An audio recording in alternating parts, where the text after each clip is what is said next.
Good morning. Thank you very much for coming to this class. We are pleased today to have a guest speaker in our wealth management class in the person of Jean-Bernard Tanqueray, who is the founder of a business called Finlight. I've known Jean-Bernard for many, many years. We used to do things together. He used to actually attend one of my professional development classes many years ago outside Regent's University, but we've stayed in touch.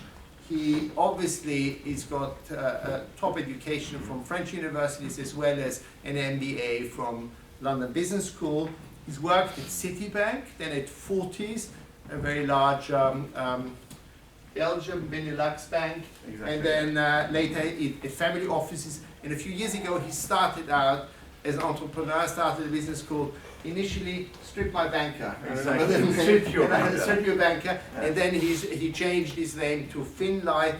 A very interesting proposition. So I think it's very interesting both from a wealth management point of view as well as from an entrepreneurial point of view, because he's both a wealth manager, banker, but also an entrepreneur. So over to Jean-Bernard, who is going to tell us about his business and his activities, and then he can ask questions. Over to you, Jean-Bernard. Thank you very much, Jacob. So, okay, no need to introduce me more in details. Jacob did it. So basically, as Jacob said, in 2016 I created Fintech Ventures, initially called Strip Your Banker, with the idea, and actually we were incubated Fintech Fusion in Geneva, with the idea of nobody needs a banker to manage his portfolio. Okay, you just need a good software. Objectively, you just need a good software and a good statistical, databases, and you can get on by yourself. It's just a matter of long-term investing. You don't need to be extremely, speculative or trader with particular skill. You just need a disciplined strategy, period, that reflects a risk of, budget, that reflects your own cash flow constraints, period, nothing else. So we created a software, portfolio construction software, like Strip Your Banker, but all of my family office colleagues got back to me and told me, you know what you've been doing with family offices, we're quite interested in it because we're very good generalists or extremely specialized in one field, like property development for many, notably in Asia or in the US, or stick in your own industry, keep your bets where you think you understand the world a bit better than anyone else, but then come the problem of diversification. And that means, overly concentrated wealth in certain sectors, and therefore in terms of capital preservation, where you're not really doing it well. So basically, they go back to us, say, okay, can we help us, so we can improve our, get this technology, because in the family office world, you have to understand you've got great generalists, but crappy tool, there's no other word than that. And in a sector of finance, which doesn't necessarily view IT as a strategic asset, but more as an operating cost. So there, there's a bit of a contradiction in that. So with that in mind, we created a solution really for asset allocators and family office in particular that tries to do like a business risk and intelligence platform that help them, with reporting, asset consolidation, risk management, and improve decision workflows. Because we all need to be efficient in the way we make decisions and run our businesses, so that the money you save on your decision cost is money that is going to be invested instead. So, but today we live in a peculiar world, and if we look, we're all in England, we're not necessarily British, although I recently paid $1 billion to this lady in blue, thank you of the big things. We come to a solution in a world where, in the wealth world, how many generations can we count in these pictures? We've got at least 4 generations in there. That means that today, before the family, capital preservation, now the patriarch, who sort of died in his late 70s, early 80s, his children would have taken the business over much sooner, in the late 30s, early 40s, with children, third generation, being students like you. But now the world has changed, and a pool of assets needs to feed, basically, more and more people whose cost can also become more and more important. So the question is, how do you feed all these people? So the first generation live longer. You need to think about medical care. You need to think about having, nurses and doctors at home for certain families. So therefore, very, very, increasing lifespan, but also increased cost base for these people who can't really take massive bet on the market because what they want to be able to do is to draw an income to support, those expenses. And during that incomes, when interest rates are, close to 0%, if not negative, how do you get there? The second generations, so therefore needs to keep working much longer, they work, so they have different tax constraints, and when they are about to take over the family business, they're 50s and 60s, and even if we look back at the British royal family, we don't even know if Charles is going to be a king ever. Why? Because the third generation, which is far more interesting, far more dynamic, keener to embrace life, progress and change, is itself willing to take control while they themselves start having children. So how do you do all that? That requires a few issues, a few subtleties, because you need to keep the cake big enough to support each generation's needs. I think we agree with that. If I speak a bit too fast, let me know, because I know sometimes I can, speak really quickly. Let me know so I can slow it down. All good here? And therefore, it means multiple asset allocation. Different assets, meaning there are different asset risk profile, different cash flow patterns. So let's assume for a lady in her 90s, she wants stable income. That's require a certain pool of assets and needs to be diversified so that she can rely on that pool of assets to provide that income. For people in the 60s, that's when you want to move away from risk taking to risk consolidation. People in the 30s want to move more into risk taking assets because they need to grow. The life is ahead of us. Markets are meant to grow and keep increasing. So you've got that. And also, how do you allocate assets for the younger generation, the fourth generation, in a 4 or 5 years old range? And managing all these multiple asset allocations requires different sets of skills, requires different sets of parameters of risk management. And that makes the cost of managing that wealth more expensive precisely when interest rates, traditional assets fail to deliver the expected yield, we need from them. So consequently, you need to already manage increasingly complex risks, exposures as the family grows, not only in terms of age, but also in terms of members, with many generations coexisting together. Any questions so far? Okay. So why I really feel like myself as a family officer, beyond the excitement or the craziness of becoming an entrepreneur and giving up, a more stable life with myself, a wife and a few children to feed, is really because the idea is to really bring, if you think about it, and let me step for a second, if you think about it, pension funds, family offices, institutional asset allocators, like even for insurance company, they basically all do the same thing. With different levels of sophistications, but they basically do the same thing. Make sure there's enough money in the long term to pay for long-term liabilities. Period. I mean, you can differentiate the concern. It's basically the same utility function. Okay? So therefore, because they all have different know-how, experience, expertise, and backgrounds, the idea there is really to bring them together, okay? So that they have and build collectively the tool they really need. Okay, and we're going to get into that in a second. Okay, so that they could support the mission, address the operational challenges of serving multiple asset allocation within some families with different profile and risk attitude, so that they can really preserve their independence, which is paramount in financial services. If you are to allocate money to third party, you really want to be independent. That's one of the major learning from the 2008-2009 crisis. Is that the lack of independence. Doing good. And because that creates a vested interest, and you're not served for what you need, but you serve with a special product because it fits someone else's needs much better than yours, basically. Conflict of interest. And that conflict of interest means also information asymmetry. I mean, you're all familiar with these concepts. So that's preserve their independence and therefore the unique value add, which is to preserve one's wealth.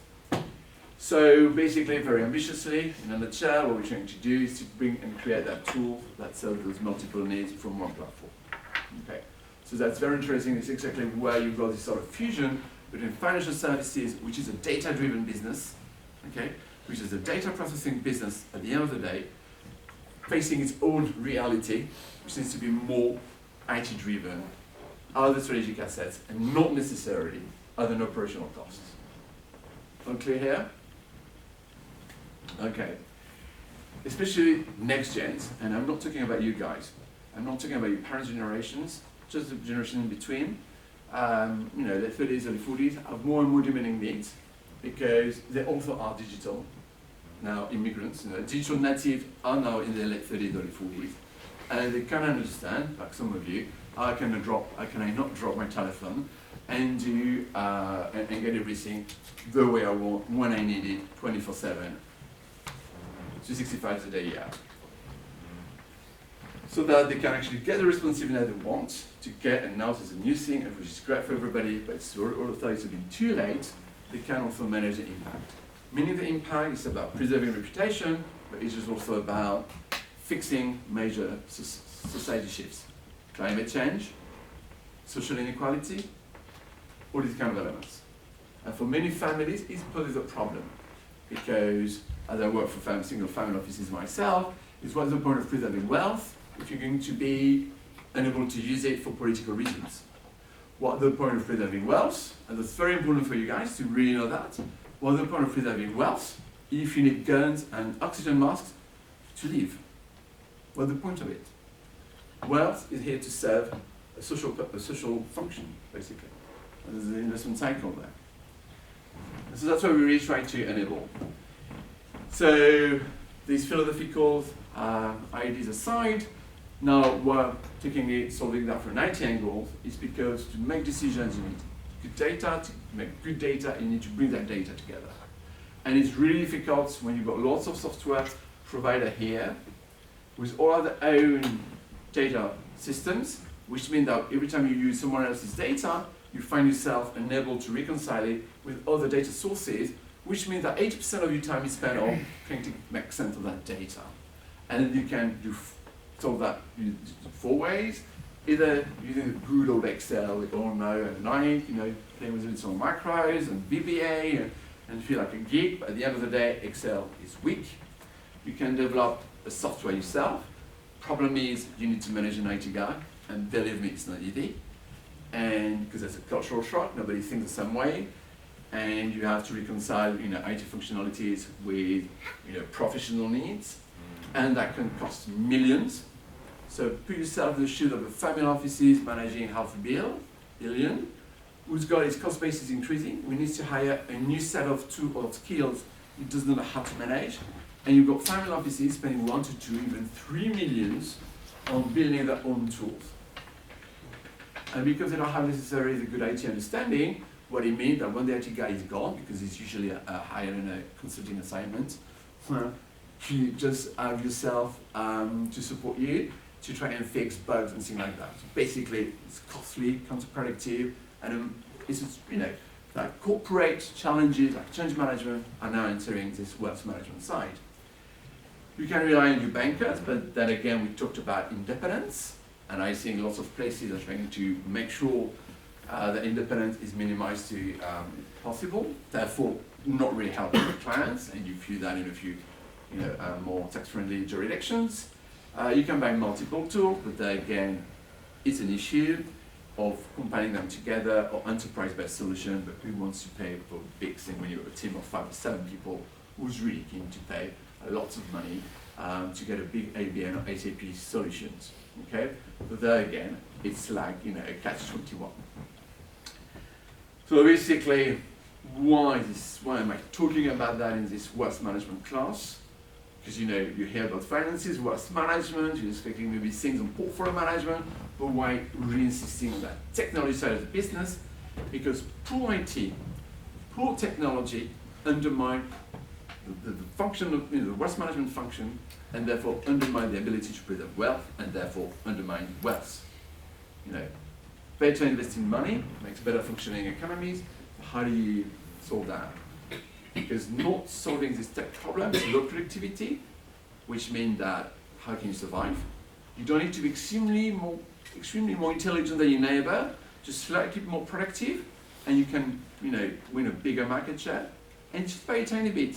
Today, the wealth management sector, family office sector, even the pension fund sector is so embedded in a legacy system that dates back at best to the 90s, and sometimes come across people who still have to Excel spreadsheet and reconciling line by line using their eyes.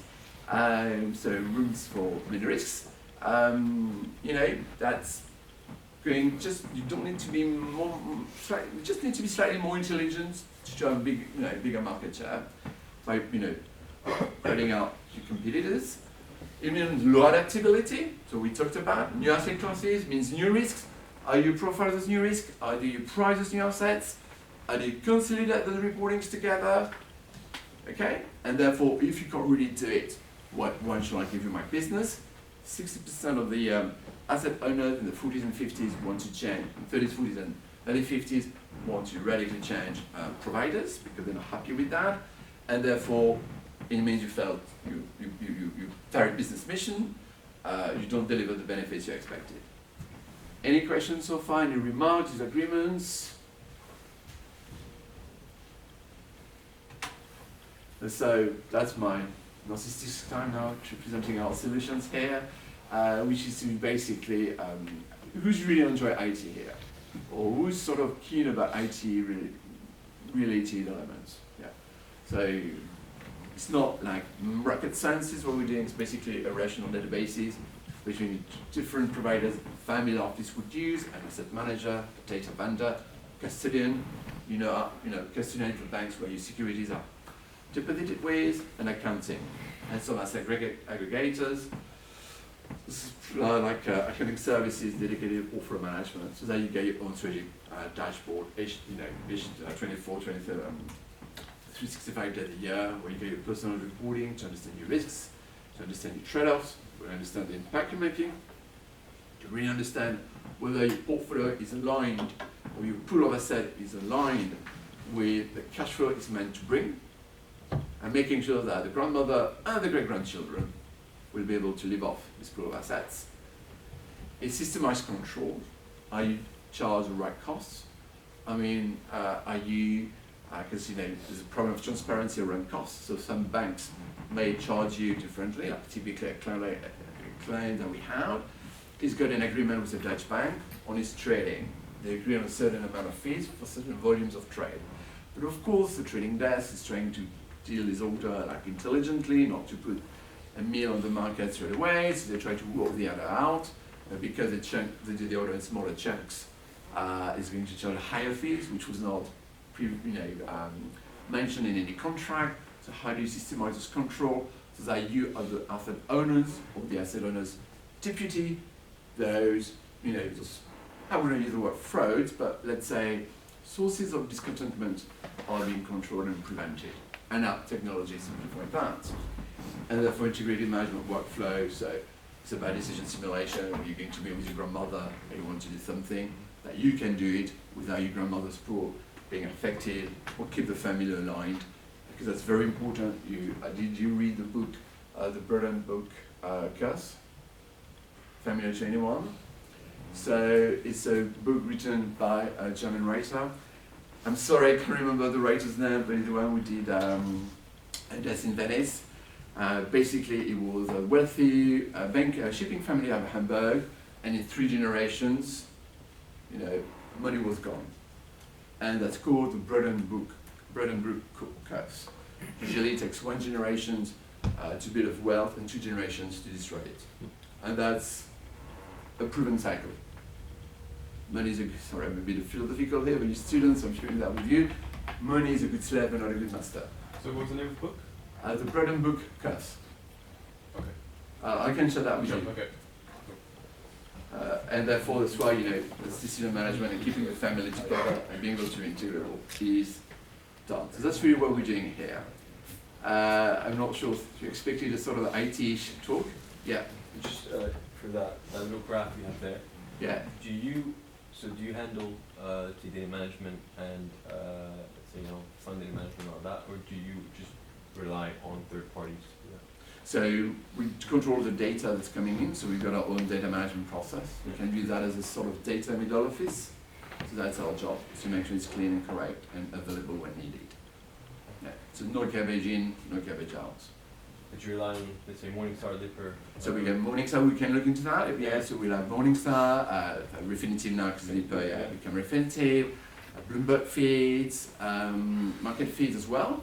Yeah, and we're working with Yahoo Finance as well, for in the US market, and we crawl that data. We what we call reasonable testing. So what is the variation versus the previous close? How does that compare? Does that make sense? Yeah, we do that. You do that. Okay.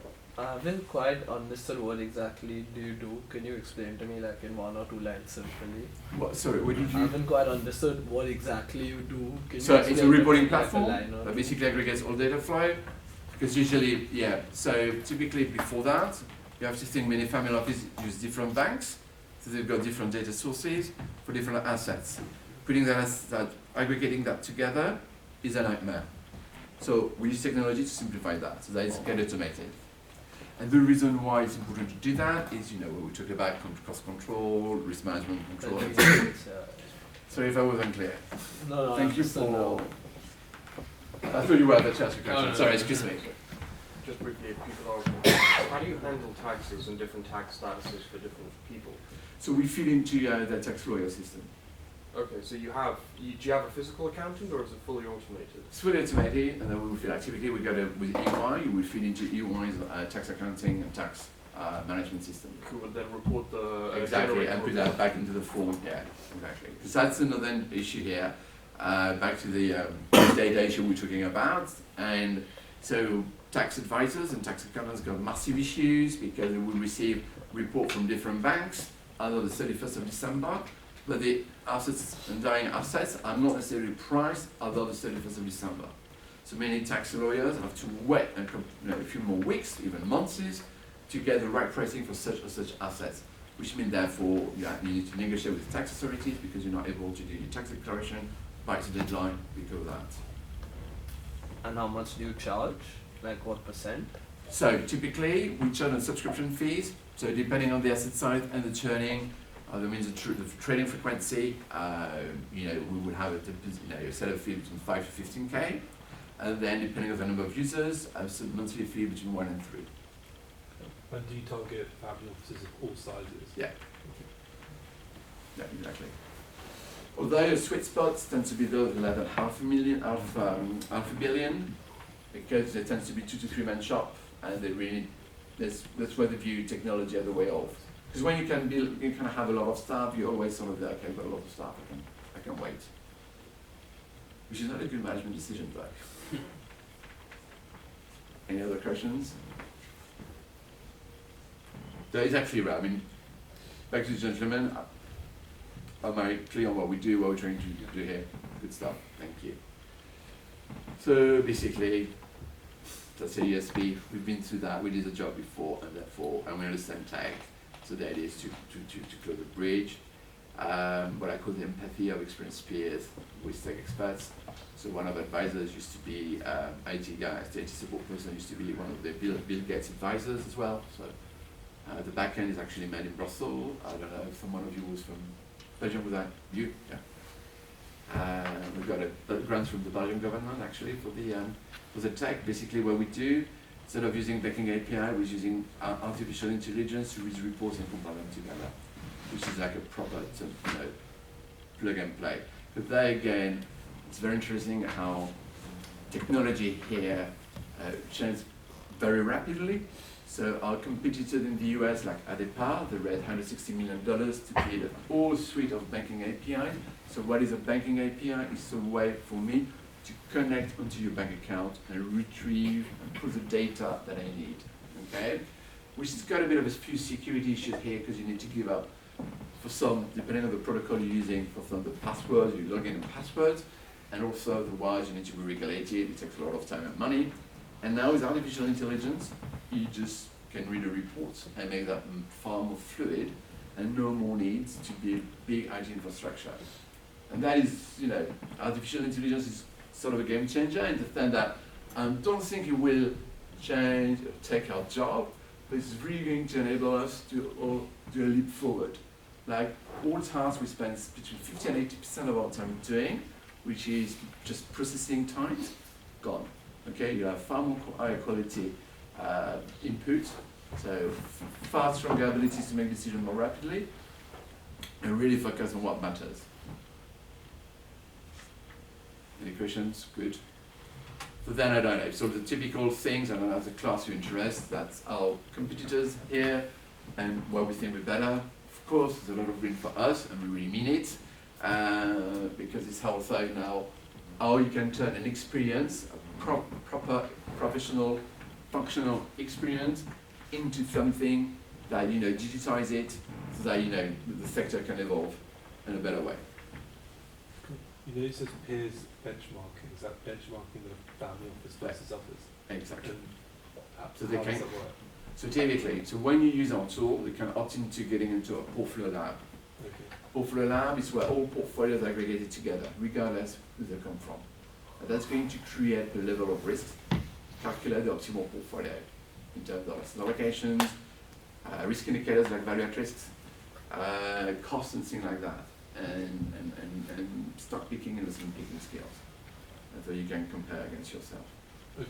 And if you really think about it, because that's me, I don't know if that's interim if you're looking at me I mean, if you really think about it, and my dream is actually that everybody could, you know, still decided that everybody could become their own asset managers, but then you can create a pool of competent, recognized allocators like family office and pension fund for everybody else to be able to track their portfolio.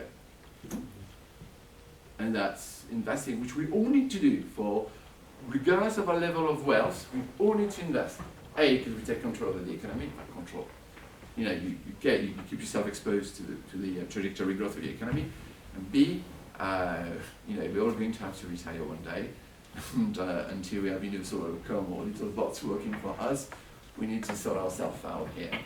So you can really do that as a systematic process for everybody. That's it, so that's the 3 blocks of our tool. If you're interested, we can dig further into the technology. 3 blocks of our tech. Is that of interest to anyone?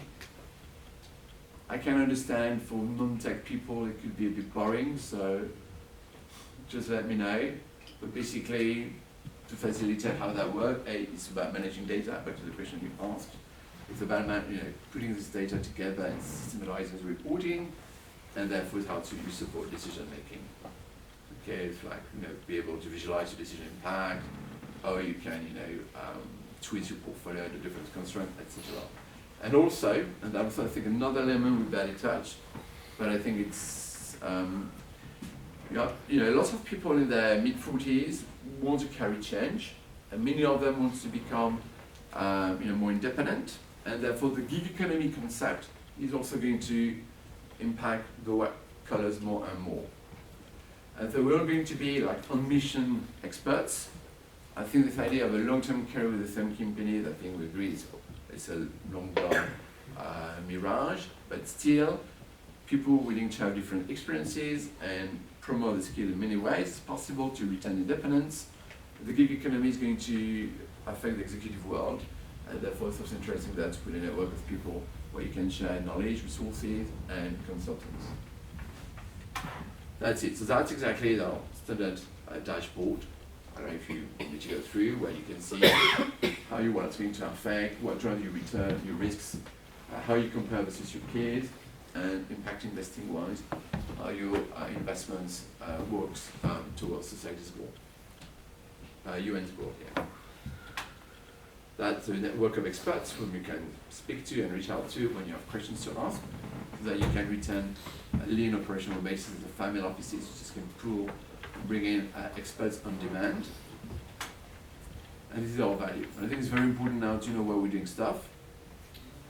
Integrity, super important, because financial services is here to fund the economy, and therefore we need to make sure it delivers on that. Security, because confidentiality is extremely important. So diversity and inclusions, we're trying to have as many, we're trying to be gender balanced, we need it there. People coming from this different ethnical background, I think we've got 7 nationalities in the team, for 7 people, 7 nationalities. Transparency, and of course, education. and ops, and these are the people we work with to get this data, to route to market, and things like that.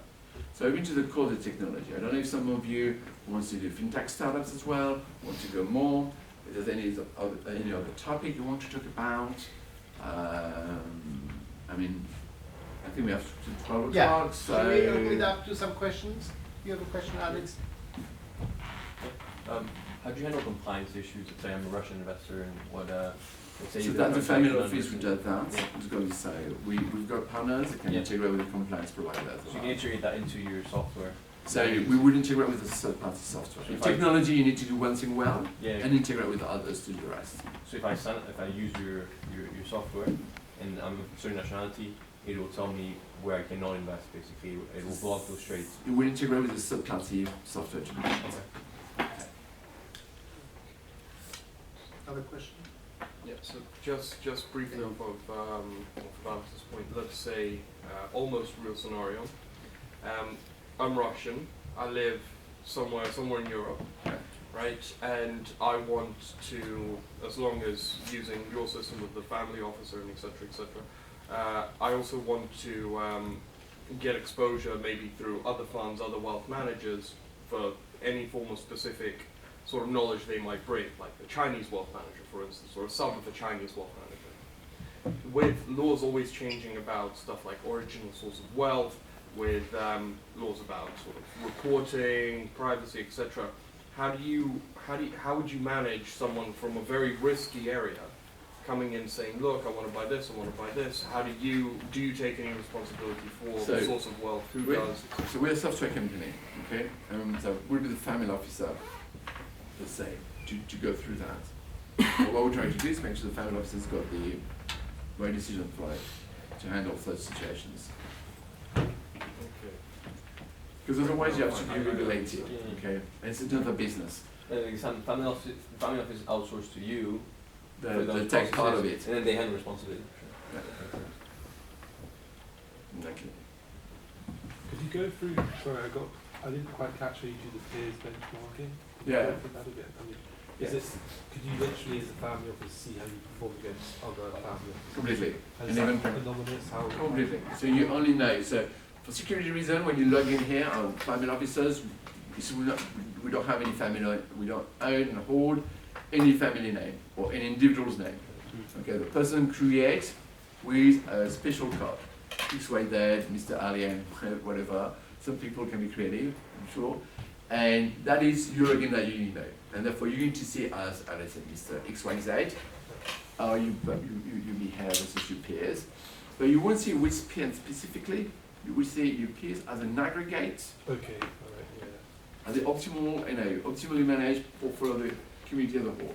Okay. I don't know if it makes sense. So you create like a family office index. Right. in a way. Okay, And the idea for other people to track it, that's good. so you can have a family office, and once you handle smaller clients more efficiently. Exactly. Can you just talk a little bit about your business? How it's going from an entrepreneurial point of view? Yeah. How many clients do you have? Are you cash flow positive? And then what are the Never plans? cash flow positive. and, Investing. then what are the plans? Where do you want to go from here? Yeah, In great. terms of exit or in terms of growth and so on, and perhaps valuation, what's the valuation of your business? Yeah. So today we have what I call 15 strategic clients, okay, with whom we keep developing the product. Now we've passed the 1 billion, sorry, not trillion that, 1 billion of assets under analysis, and we hope to double that within the next 18 months through the strategic partnership with 15 clients. So it's family offices from the US, from the Middle East, Asia, and UK, Europe, predominantly UK, Europe, okay? And you go from, all the way from London to Geneva and Zurich, typically. So now we've got these people there. So it's really, when you're doing tech, so what I learned from my previous experiences is, and I play guilty for that, is you come from a job, and you know how to do a job from A to Z, okay? So you're pretty certain how you should do things, right? And you talk with your colleagues, and most of them agree with you. But when you move into tech, you have to learn to be extremely accurate. You're going to take care of one problem, and that matters data aggregation. All the rest is added features. And so that's why it took us a bit longer to really nail down that problem to get out of our own expertise.